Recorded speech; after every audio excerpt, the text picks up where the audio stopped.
राष्ट्रपति अनुराग दिसानायके ने की भारत की ऐतिहासिक यात्रा।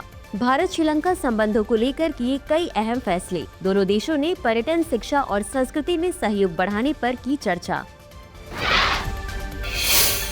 भारत ने एफडीआई प्रवाह में रचा इतिहास, पार किया $1 ट्रिलियन का आंकड़ा। Department of promotion of industry and internal trade ने जारी किया है यह आंकड़ा। देश को मिला पहला डायबिटीज बायो बैंक। डायबिटीज से जुड़ी रिसर्च पर काम करेगा यह बैंक। चेन्नई में स्थित है यह डायबिटीज बायो बैंक।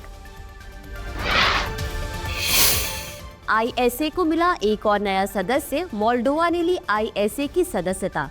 हरित ऊर्जा को बढ़ावा देने के लिए मोल्डोवा ने उठाया है यह कदम। आपदा प्रबंधन संशोधन विधेयक 2024 को लोकसभा से मिली मंजूरी। विधेयक के जरिए आपदा प्रबंधन अधिनियम 2005 में संशोधन का है प्रस्ताव। इस प्रस्ताव से विकास योजनाओं में आपदा प्रबंधन को समायोजित किया जाएगा।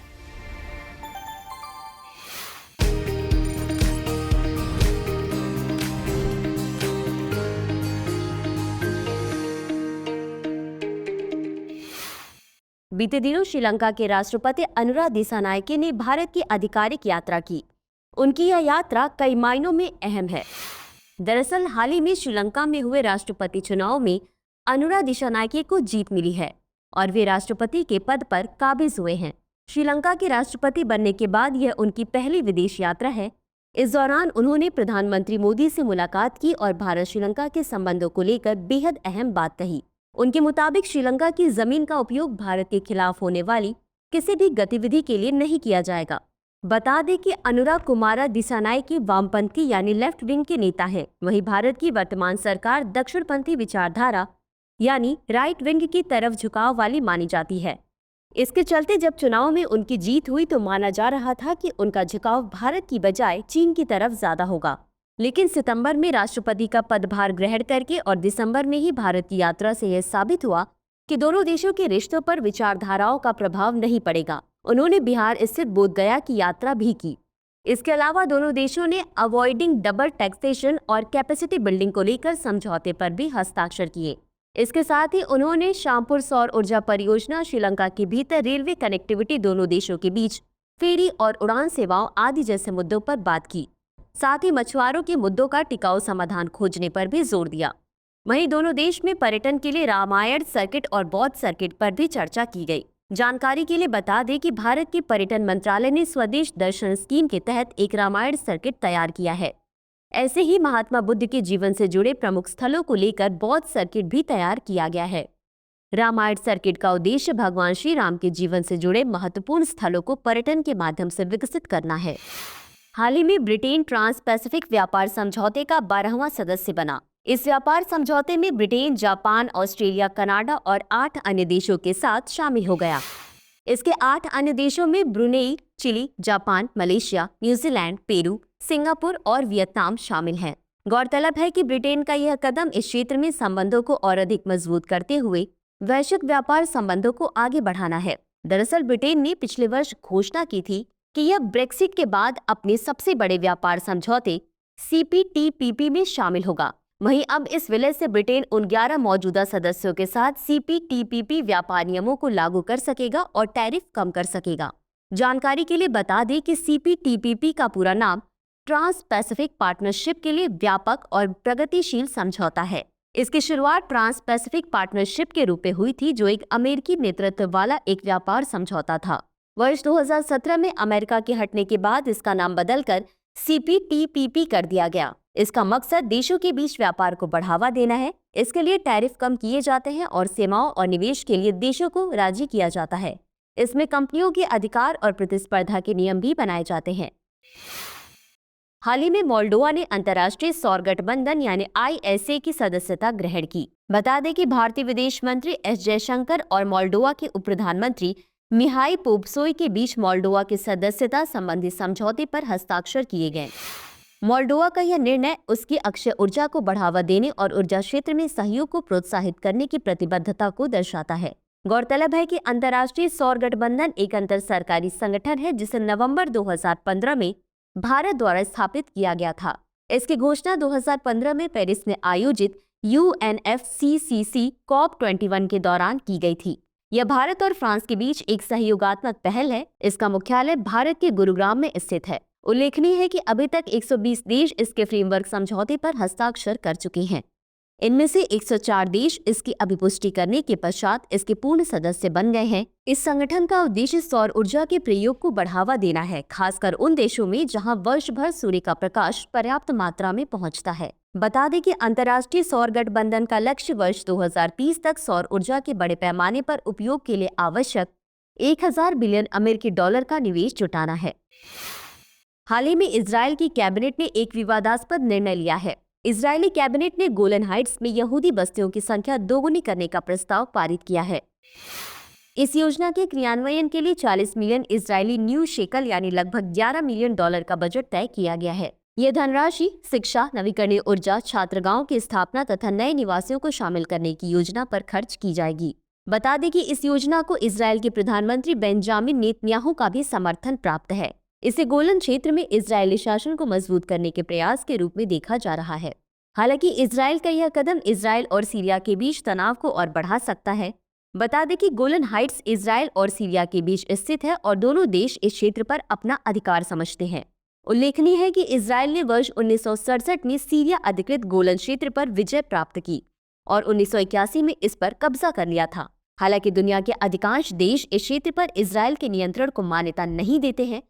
गौरतलब है कि इजरायल कैबिनेट की इस फैसले के बाद इजरायल को अंतर्राष्ट्रीय स्तर पर भी आलोचनाओं का सामना करना पड़ सकता है। हाल ही में लोकसभा ने आपदा प्रबंधन संशोधन विधेयक 2024 पारित किया है। इस विधेयक के जरिए आपदा प्रबंधन अधिनियम 2005 में संशोधन का प्रस्ताव किया गया है।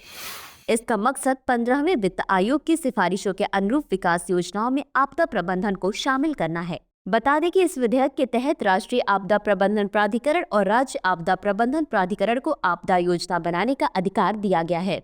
हालांकि पहले ये अधिकार कार्यकारी समितियों के पास होती थी। वहीं इसके तहत राष्ट्रीय और राज्य स्तर पर आपदा डेटाबेस बनाए जाने की बात की गई है। साथ ही इसमें राजधानियों और बड़े शहरों में शहरी आपदा प्रबंधन प्राधिकरण बनाए जाने का भी प्रस्ताव किया गया है, जबकि इससे जुड़ी केंद्र सरकार के कई मंत्रालयों की जिम्मेदारी तय की गई है। तो वही विधेयक राज्य सरकार को राज्य आपदा प्रतिक्रिया बल गठित करने का भी अधिकार देता है और इसके कार्यों और सेवा शर्तों को निर्धारित करने का अधिकार देता है। विधेयक में राष्ट्रीय संकट प्रबंधन समिति और उच्च स्तरीय समिति को वैधानिक दर्जा प्रदान किया गया है। जानकारी के लिए बता दें कि राष्ट्रीय आपदा प्रबंधन प्राधिकरण भारत में आपदाओं के प्रबंधन के लिए सर्वोच्च निकाय है। इसकी स्थापना आपदा प्रबंधन अधिनियम 2005 के तहत की गई है। इसका उद्देश्य देश में आपदा प्रबंधन से संबंधित नीतियों, योजनाओं और दिशा निर्देशों को तैयार करना और उनका क्रियान्वयन निर्धारित करना है। हाल ही में सरकार ने एक राष्ट्र एक चुनाव विधेयक को व्यापक विचार विमर्श के लिए संयुक्त संसदीय समिति को भेजने पर सहमति व्यक्त की है। बता दें कि केंद्रीय कानून मंत्री ने एक साथ चुनाव कराने के लिए संविधान विधेयक 129वां संशोधन 2024 और केंद्र शासित प्रदेश कानून संशोधन विधेयक 2024 को लोकसभा में पेश किया। समिति की रिपोर्ट को प्रस्तुत करने के लिए 90 दिन का समय दिया जाएगा। बता दें कि जेपीसी एक तदर्थ समिति है। इसका गठन संसद द्वारा किसी विशिष्ट विषय या विधेयक की गहन जांच करने के लिए किया जाता है। इसमें दोनों सदनों तथा सत्तारूढ़ और विपक्षी दलों के सदस्य शामिल होते हैं। इस संयुक्त संसदीय समिति में अधिकतम 31 सांसद होंगे। हालांकि जेपीसी के सदस्यों की संख्या और संरचना सीमित नहीं है। जांच पूरी होने के बाद जेपीसी भंग कर दी जाती है। जेपीसी की सिफारिशें सलाहकारी होती हैं, यानी सरकार के लिए इसके निर्णय का पालन करना अनिवार्य नहीं होता है। गौरतलब है कि समिति विशेषज्ञों के साथ साक्ष्य भी एकत्र कर सकती है तथा सार्वजनिक निकायों, संघों, व्यक्तियों और अन्य इच्छुक पक्षों से परामर्श भी कर सकती है। इससे पहले भी कई मामलों में जेपीसी समिति का गठन किया जा चुका है, जैसे बोफोर्स घोटाला, हर्षद मेहता स्टॉक मार्केट घोटाला आदि। बता दें कि संसदीय समिति सांसदों का एक पैनल होता है जिसे सदन द्वारा नियुक्त या निर्वाचित किया जाता है अथवा अध्यक्ष या सभापति द्वारा नामित किया जाता है। समिति अध्यक्ष के निर्देशन में काम करती है और अपनी रिपोर्ट अध्यक्ष अथवा सभापति के समक्ष प्रस्तुत करती है। हाल ही में भारत ने अप्रैल 2000 से सितंबर 2024 तक एफडीआई प्रवाह में $1 ट्रिलियन का आंकड़ा पार कर लिया है। यह आंकड़ा department of promotion of industry and internal trade के द्वारा जारी किया गया है। यह उपलब्धि भारत को वैश्विक स्तर पर एक सुरक्षित निवेश गंतव्य के रूप में स्थापित करती है। गौरतलब है कि भारत में आने वाले कुल एफडीआई में से 25% एफडीआई मॉरिशस से आती है। बता दें कि मॉरिशस एक टैक्स हेवन देश है जहां नाम मात्र का टैक्स लगता है। भारत और मॉरिशस के बीच एक दोहरा कराधान समझौता किया गया है। इस समझौते के तहत कंपनियों को भारत या मॉरिशस में केवल एक ही जगह कर चुकाना होता है। कंपनियां अक्सर मॉरिशस में टैक्स भरना पसंद करती हैं। इसी कारण मॉरिशियस रूट का इस्तेमाल भारत के कुछ लोग अपनी ब्लैक मनी को वाइट करने के लिए करते हैं। इसके लिए वे मॉरिशस में शेल कंपनियां खोलते हैं जो सिर्फ कागजों पर चलती है। गौरतलब है कि भारत में सिंगापुर से 24%, यूएसए से 10%, नीदरलैंड से 7%, जापान से 6%, यूके से 5% और यूएई से 3% एफडीआई हासिल होती है। भारत का सेवा क्षेत्र कंप्यूटर, सॉफ्टवेयर और हार्डवेयर, दूरसंचार, व्यापार, निर्माण, विकास, ऑटोमोबाइल, केमिकल्स और फार्मास्यूटिकल क्षेत्रों से एफडीआई प्राप्त होती है। जानकारी के लिए बता दें कि एफडीआई का पूरा नाम प्रत्यक्ष विदेशी निवेश है। इसका मतलब है कि जब कोई विदेशी व्यक्ति, कंपनी या सरकार किसी देश में सीधे पैसा लगाकर वहां के व्यापार या परियोजनाओं में हिस्सा लेती है। इसमें निवेश करने वाले लोग उस व्यापार या परियोजना के संचालन और फैसले लेने में भी हिस्सा लेते हैं। हाल ही में देश में पहला डायबिटीज बायोबैंक स्थापित किया गया है। इसे चेन्नई में ICMR यानी Indian council of medical research द्वारा बनाया गया है। इसे बनाने में मद्रास डायबिटीज रिसर्च फाउंडेशन ने ICMR की मदद की है। दरअसल बायोबैंक्स बायोमेडिकल रिसर्च में महत्वपूर्ण भूमिका निभाते हैं। यह डायबिटीज बायोबैंक से जुड़े सैंपल्स को कलेक्ट करेगी और प्रोसेस करेगी और साथ ही डायबिटीज से जुड़ी रिसर्च के लिए बायोजैविक मटेरियल प्रोवाइड कराने का काम करेगी। यह डायबिटीज के लिए बायोमार्कर भी तैयार कर सकती है जिससे बीमारी का जल्द इलाज किया जा सके। बता दें कि बायोमार्कर शरीर में किसी बीमारी का पता लगाने के लिए प्रयोग किए जाते हैं। गौरतलब है कि डायबिटीज भारत में बहुत आम होती जा रही है। दरअसल हमारे शरीर में मौजूद पैंक्रियाज यानी अग्न्याशय की बीटा कोशिकाएं इंसुलिन नामक हार्मोन उत्सर्जित करती हैं। यह इंसुलिन ही हमारे शरीर में ग्लूकोज को एनर्जी के तौर पर इस्तेमाल करने में मदद करता है। जब पैंक्रियाज की बीटा कोशिकाएं किसी कारण या डैमेज के चलते इंसुलिन नहीं बना पाती तो इस स्थिति को डायबिटीज कहते हैं। यह आमतौर पर 2 प्रकार की होती है, टाइप 1 और टाइप 2। टाइप 1 डायबिटीज में शरीर में इंसुलिन बिल्कुल भी नहीं बनता। इसके चलते टाइप 1 डायबिटीज से पीड़ित लोगों को इंसुलिन हर दिन लेना पड़ता है। टाइप 1 डायबिटीज आमतौर पर बच्चों और किशोरों में निदान सबसे अधिक किया जाता है। वहीं टाइप 2 डायबिटीज में शरीर इंसुलिन की बहुत कम मात्रा बनाता है। यह किसी भी उम्र में हो सकती है। खानपान में और जीवन शैली में बदलाव करके नियंत्रित किया जा सकता है। जानकारी के लिए बता दें कि वर्ल्ड डायबिटीज फाउंडेशन के मुताबिक संख्या के लिहाज से भारत में दुनिया की सबसे बड़ी डायबिटीज जनसंख्या रहती है। इसमें 32 मिलियन से ज्यादा लोग इससे प्रभावित हैं। वर्ष 2025 तक यह संख्या दोगुनी से ज्यादा होने की संभावना है। हाल ही में जॉर्जिया में 11 भारतीय नागरिकों की कार्बन मोनोऑक्साइड से विषाक्तता के कारण मौत हो गई। यह घटना कार्बन मोनोऑक्साइड के खतरों को उजागर करती है। बता दें कि कार्बन मोनोऑक्साइड को साइलेंट किलर कहा जाता है क्योंकि यह एक गंधहीन और बिना रंग वाली गैस है जो आसानी से पहचान में नहीं आती। गौरतलब है कि कार्बन मोनोऑक्साइड कार्बन धारक ईंधन जैसे लकड़ी, कोयला और प्राकृतिक गैस के अधूरे दहन से उत्पन्न होती है। यह एक गंभीर स्वास्थ्य जोखिम उत्पन्न करती है क्योंकि कार्बन मोनोऑक्साइड के अणु रक्त के हीमोग्लोबिन से ऑक्सीजन की तुलना में अधिक आसानी से जुड़ते हैं। कार्बन मोनोऑक्साइड के जुड़ने से रक्त में ऑक्सीजन की मात्रा कम हो जाती है जिससे रक्त ऑक्सीजन का परिवहन नहीं कर पाता। बता दें कि CO विषाक्तता के लक्षणों में चक्कर आना, सिरदर्द, मिचली, भ्रम और गंभीर मामलों में बेहोशी और मृत्यु शामिल है। यहाँ तक कि कम मात्रा में भी लंबे समय तक CO का संपर्क मस्तिष्क को स्थायी नुकसान पहुँचा सकता है और मृत्यु का कारण बन सकता है।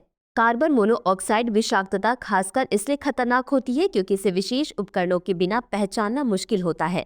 उल्लेखनीय है कि CO विषाक्तता से बचने के लिए घरों में कार्बन मोनोऑक्साइड डिटेक्टर्स लगाना और उन स्थानों में उचित वेंटिलेशन सुनिश्चित करना महत्वपूर्ण होता है जहां ईंधन जलाने वाले उपकरणों का उपयोग किया जाता है।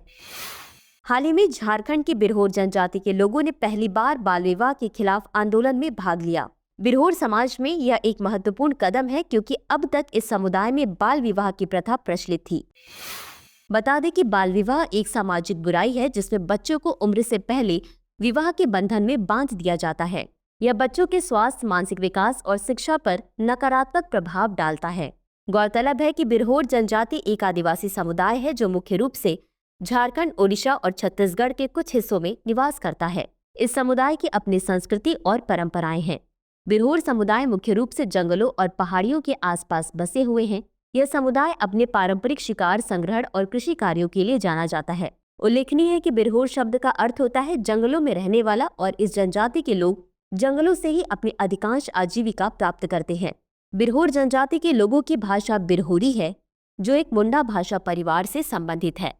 इसके अलावा बिरहोर लोग अपनी संस्कृति, संगीत, नृत्य और धार्मिक अनुष्ठानों के लिए भी प्रसिद्ध हैं। वे ज्यादातर प्रकृति और अपने पारंपरिक रीति रिवाजों से जुड़ा हुआ जीवन जीते हैं।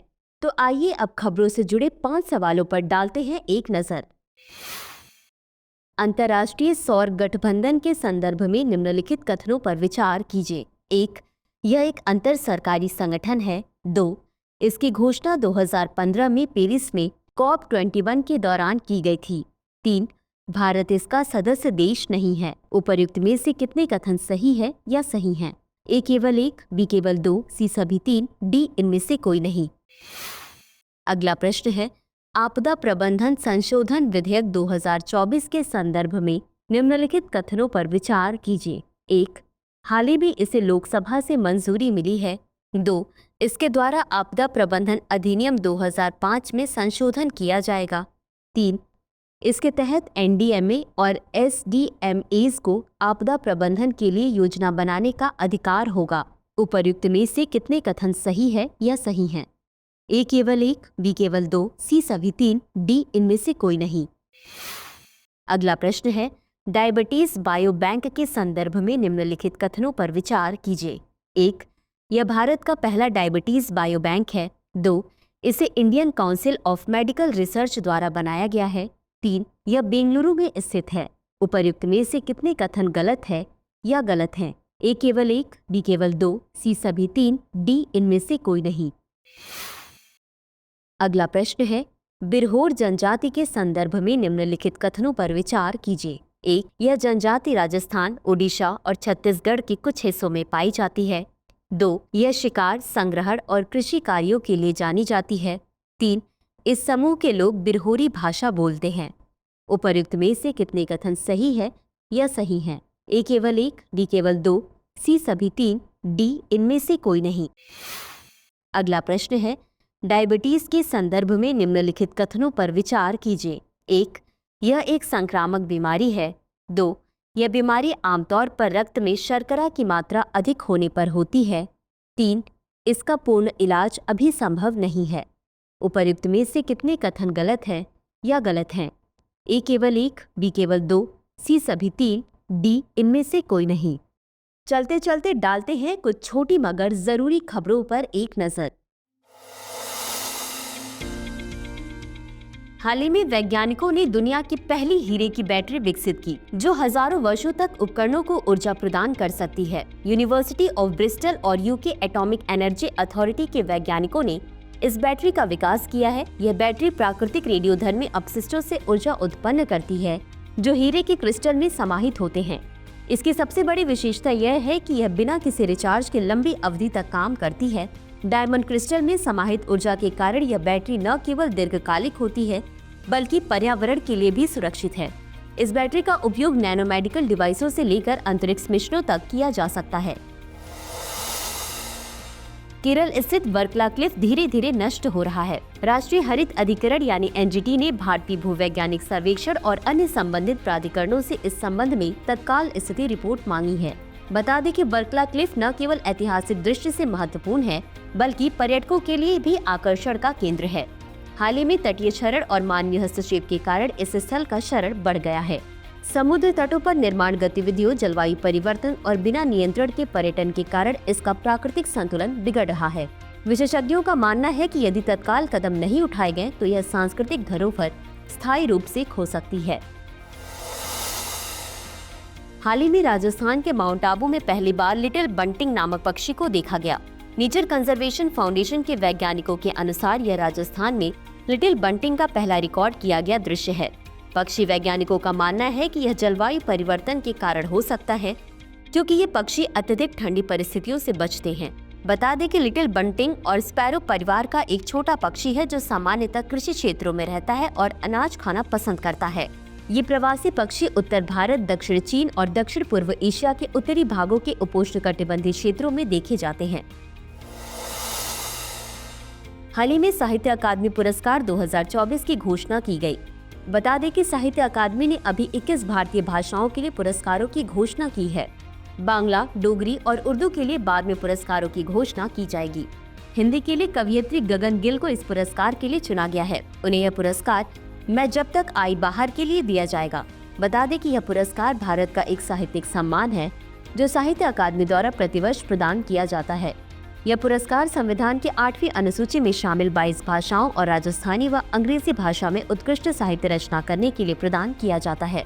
पहली बार वर्ष 1955 में साहित्य अकादमी पुरस्कार दिए गए। हाल ही में अयोध्या के राम मंदिर प्रोजेक्ट को सुरक्षा उत्कृष्टता के लिए प्रतिष्ठित स्वॉर्ड ऑफ ऑनर पुरस्कार प्रदान किया गया।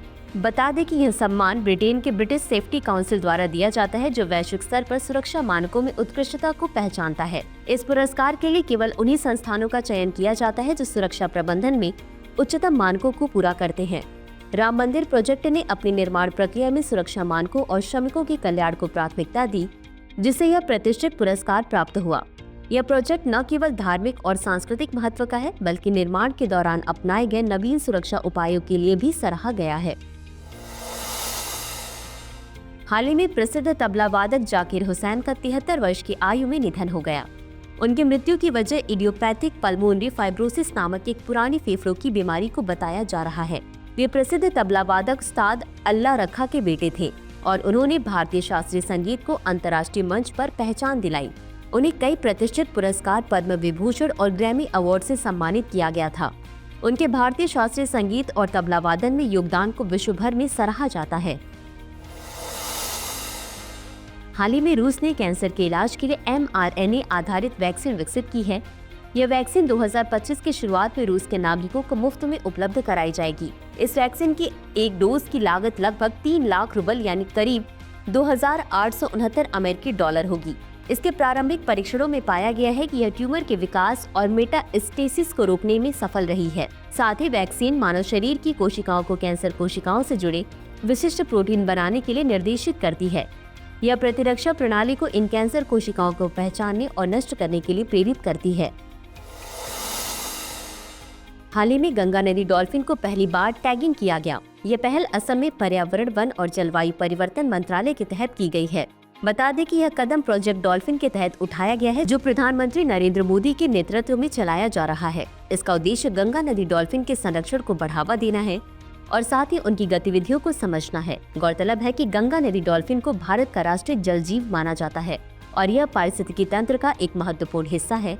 इनका संरक्षण न केवल इनकी प्रजातियों के लिए आवश्यक है बल्कि यह संपूर्ण नदी पारिस्थितिकी तंत्र के स्वास्थ्य के लिए भी आवश्यक है।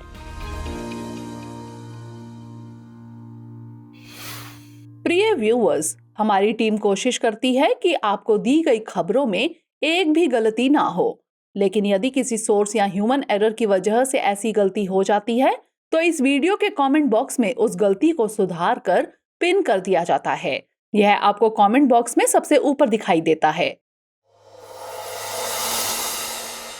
डियर व्यूअर्स, अपने एग्जाम की तैयारी को और बेहतर करने के लिए हमारे चैनल को लाइक, शेयर और सब्सक्राइब करना न भूलें।